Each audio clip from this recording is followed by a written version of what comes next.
it's how we learn best, right?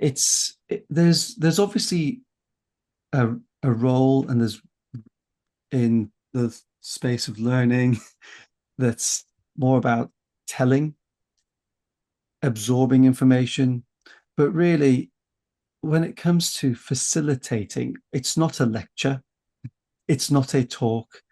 All these things are useful.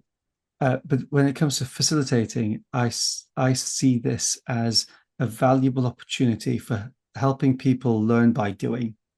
Because in everyday life, we're doing things, and whether we intentionally or unintentionally realize it, we are learning in the process. So we can talk about how other parts of the facilitated journey can create a much more intentional space for people to reflect on the learning.